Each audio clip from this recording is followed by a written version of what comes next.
Bom, estava a ver que a gravação não estava a decorrer.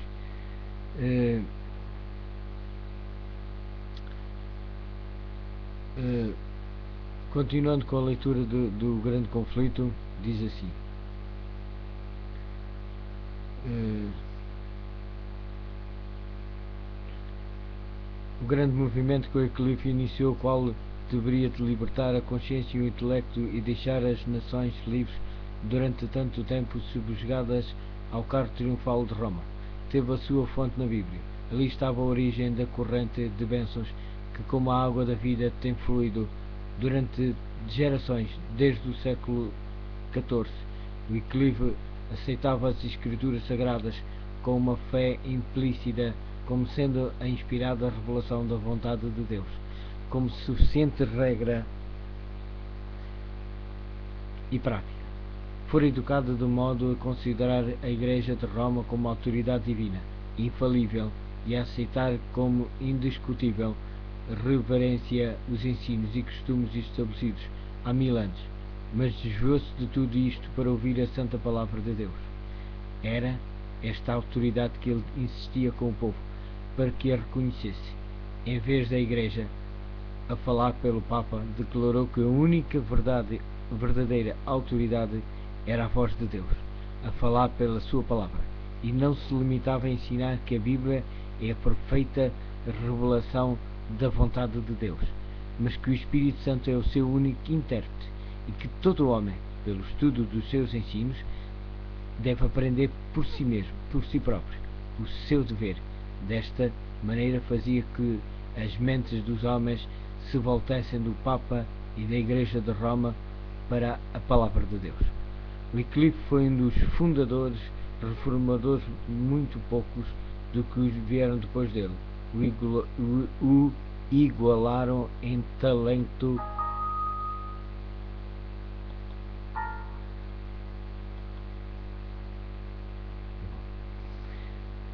foi um dos maiores reformadores, muitos poucos do que vieram depois dele o igualaram em intelecto, clareza de pensamentos, firmeza em manter a verdade e ousadia em defendê-la, pureza de vida, incansável diligência no estudo e no trabalho, incorruptível integridade, amor e fidelidade cristã.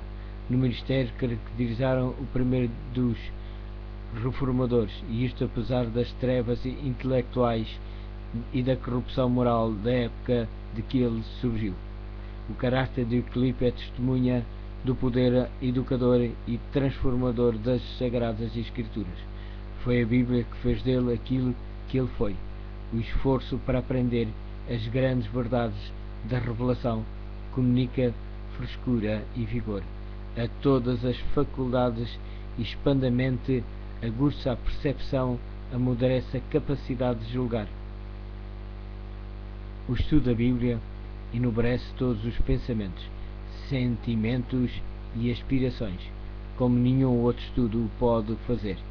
Dá estabilidade de propósitos, paciência, coragem e fortaleza, aperfeiçoa o caráter e santifica a mente. Investigar fervorosa e reverentemente as Escrituras, pondo o espírito do estudante em contacto direto com a mente infinita.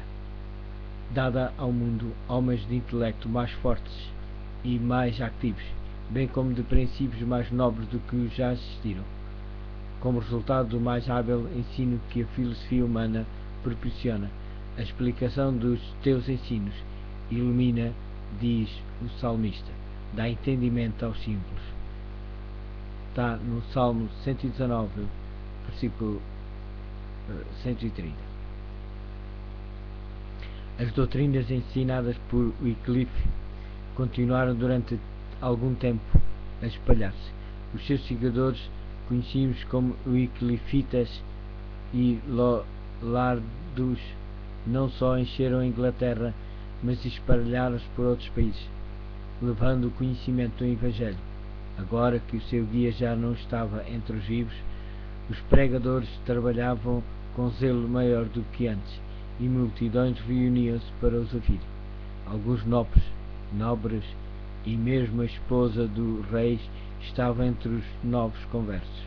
Em muitos lugares houve uma assinalada reforma nos costumes do povo, e os símbolos do catolicismo foram removidos das igrejas.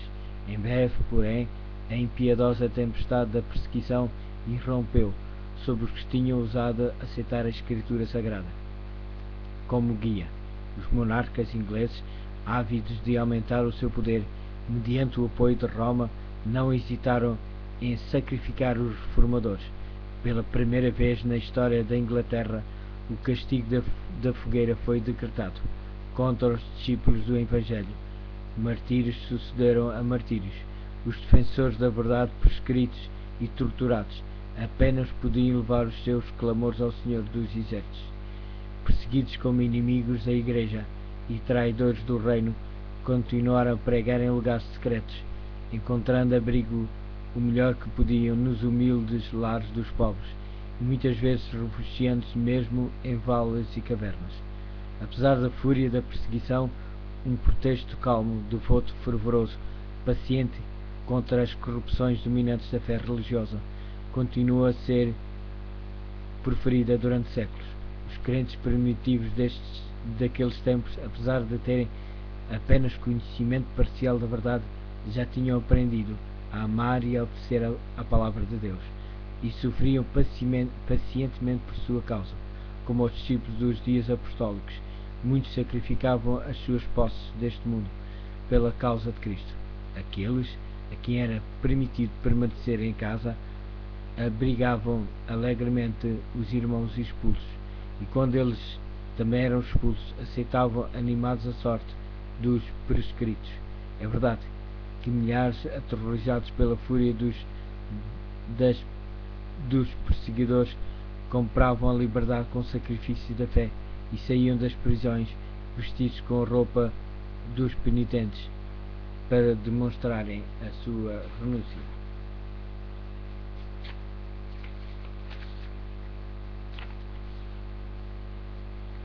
Mas não foi pequeno o número, e entre estes havia homens tanto de nascimento nobre como humildes e obscuros, dos que deram testemunho destemido da verdade, nos cubículos dos cárceres, nas torres dos loulardos e no meio de tortura e chama, alegrando-se por terem sido considerados dignos de conhecer a comunicação das suas aflições.